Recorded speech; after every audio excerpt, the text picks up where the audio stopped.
नमस्कार।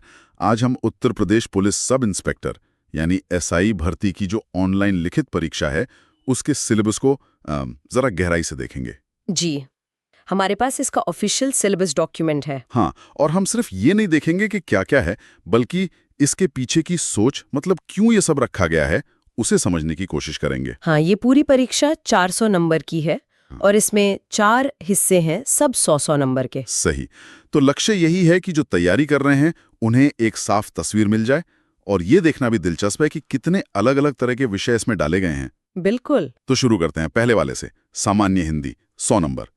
इसमें तो लगता है भाषा पर काफी जोर है। निश्चित रूप से। पर ये सिर्फ रटने वाला व्याकरण नहीं, ऐसा समझिए।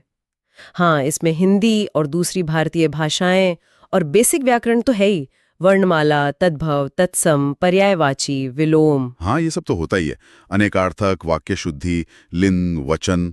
कारक, सर्वनाम, विशेषण, क्रिया, काल, मतलब पूरा व्याकरणिक ढांचा। वाच्य, अव्यय, उपसर्ग, प्रत्यय, संधि, समास, विराम चिन्ह तक। मुहावरे, लोकोक्तियां, रस, छंद, अलंकार। काफी कुछ है। हाँ, लेकिन इसके साथ ही अपठित बोध, मतलब कॉम्प्रिहेंशन, हाँ। देखकर समझने की क्षमता। अच्छा। और फिर प्रसिद्ध कवि, लेखक, उनकी रचनाएं, हिंदी भाषा के पुरस्कार वगैरह भी। मतलब ये सेक्शन सिर्फ भाषा का ज्ञान नहीं, बल्कि उसे असरदार तरीके से इस्तेमाल करने की समझ भी परखता है। सही कहा। कम्युनिकेशन स्किल्स तो पुलिस अधिकारी के लिए बहुत जरूरी हैं। अपनी बात कहना, दूसरे की बात समझना। बिल्कुल ठीक है। अब आते हैं दूसरे सेक्शन पर। ये शायद सबसे वजनदार लगता है। मूल विधि, संविधान और सामान्य ज्ञान। ये भी 100 नंबर का, पर इसका दायरा तो बहुत ही बड़ा दिख रहा है। हाँ, ये सेक्शन वाकई काफी फैला हुआ है। इसमें 3 मुख्य भाग हैं। पहला है मूल विधि। इसमें वो बेसिक कानून है जिनसे एक एसआई का रोज पाला पड़ता है। जैसे भारतीय दंड संहिता आईपीसी, जो अपराध और सजा बताती है।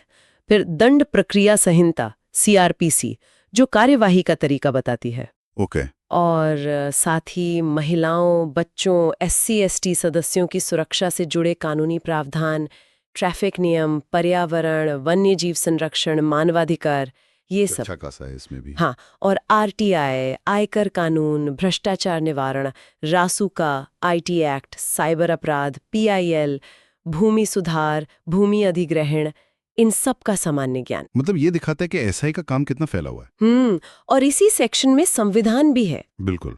संविधान का मकसद क्या है, नागरिकों के मौलिक अधिकार, नीति निर्देशक तत्व, मूल कर्तव्य, हमारी संसदीय व्यवस्था कैसी है, केंद्र और राज्य सरकारें कैसे बनती हैं, चलती हैं, कानून बनाने का अधिकार किसका है, स्थानीय शासन, हाँ, केंद्र राज्यों के बीच संबंध, चुनाव प्रक्रिया और दूसरी जरूरी बातें, संवैधानिक अनुसूचियां, अखिल भारतीय सेवाएं, ये सब जानना जरूरी है। मतलब देश का ढांचा कैसे काम करता है ये पता हो। और फिर आता है सामान्य ज्ञान। ये तो सच में एक समंदर जैसा है। सामान्य विज्ञान, स्वास्थ्य विज्ञान, भारत का इतिहास, स्वतंत्रता संग्राम, अर्थव्यवस्था, संस्कृति, कृषि, व्यापार, जनसंख्या, पर्यावरण, नगरीकरण, एफडीआई, विश्व भूगोल, भारत का भूगोल, प्राकृतिक संसाधन, बाप रे। और सबसे महत्वपूर्ण, राष्ट्रीय और अंतर्राष्ट्रीय महत्व के समसामयिक विषय, मतलब करंट अफेयर्स। हाँ, वो तो है ही। और उत्तर प्रदेश की खास जानकारी भी, शिक्षा, संस्कृति, सामाजिक प्रथाएं जी। यूपी का राजस्व, पुलिस और सामान्य प्रशासन कैसा है, मानवाधिकार, आंतरिक सुरक्षा, आतंकवाद, ये सब, भारत और पड़ोसी देशों के संबंध। इसमें कंप्यूटर का बेसिक ज्ञान और सोशल मीडिया कम्युनिकेशन भी है। हाँ, बेसिक कंप्यूटर स्किल्स और सूचना संचार तकनीक की बुनियादी समझ।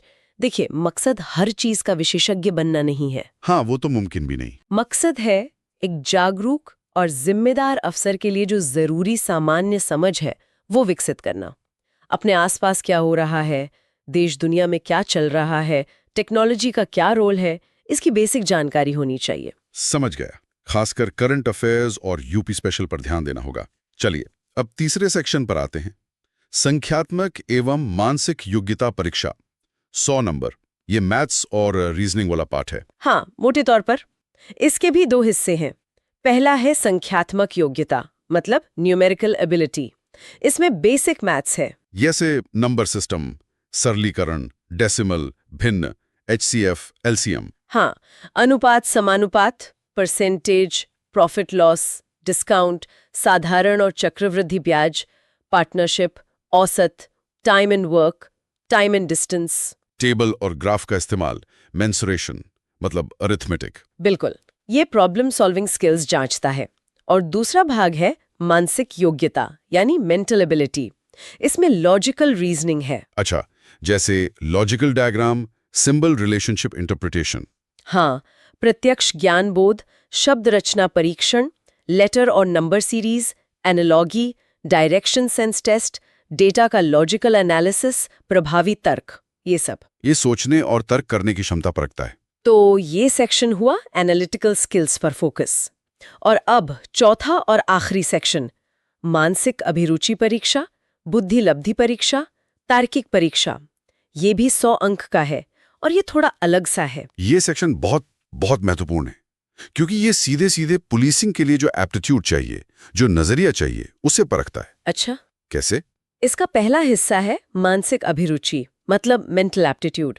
इसमें टॉपिक्स देखिए, जनहित, कानून और शांति व्यवस्था, सांप्रदायिक सद्भाव, अपराध नियंत्रण, rule of law, adaptability, okay. Professional information basic level, police system, आज के पुलिसिंग के मुद्दे और कानून व्यवस्था, अपने काम में रुचि, मानसिक दृढ़ता। और ये बहुत अहम है, अल्पसंख्यकों और कमजोर वर्गों के प्रति संवेदनशीलता, जेंडर सेंसिटिविटी। वाह, ये तो वाकई उम्मीदवार के नजरिए और उसकी वैल्यूज को परख रहा है। मतलब सिर्फ ज्ञान और तर्क काफी नहीं है, सही रवैया भी चाहिए। बिल्कुल सही, इसीलिए ये सेक्शन खास है। फिर इसी में बुद्धि लब्धि परीक्षा यानी IQ टेस्ट भी है। इसमें सामान्य बुद्धि की चीजें हैं, संबंध पहचानना, समानता, वर्गीकरण, सीरीज पूरी करना, कोडिंग डीकोडिंग, ब्लड रिलेशन, दिशा ज्ञान। ये तो स्टैंडर्ड IQ टेस्ट जैसा हुआ। हाँ, वेन डायग्राम, गणितीय योग्यता परीक्षण, क्रम में लगाना, ये सब। और तीसरा हिस्सा है तार्किक परीक्षा यानी लॉजिकल एग्जामिनेशन। ये तीसरे सेक्शन की रीजनिंग से अलग कैसे है? ये थोड़ा और गहराई में जाता है, जैसे समरूपता, समानता, भिन्नता, खाली स्थान भरना, problem solving, analysis, judgement, decision making, visual memory, विभेदन क्षमता। अच्छा, निर्णय लेने की क्षमता वगैरह। हाँ, पर्यवेक्षण, संबंध, अवधारणा, अंकगणितीय तर्क, शब्द और आकृति वर्गीकरण, अंकगणितीय संख्या श्रृंखला, अमूर्त विचारों और प्रतीकों को समझने की क्षमता। ये प्रॉब्लम को सुलझाने और निर्णय लेने पर ज्यादा केंद्रित है। तो अगर हम सार निकालें तो ये सिलेबस सिर्फ किताबी ज्ञान नहीं जांच रहा, ये भाषा का हुनर, कानून और समाज की समझ, तर्क शक्ति और सबसे बढ़कर एक पुलिस ऑफिसर बनने के लिए जो दिमागी झुकाव और संवेदनशीलता चाहिए, उसको परख रहा है। एकदम सही कहा आपने। निचोड़ यही है कि एक अच्छा SI बनने के लिए ज्ञान, तर्क और सही नजरिया, इन तीनों का बैलेंस चाहिए।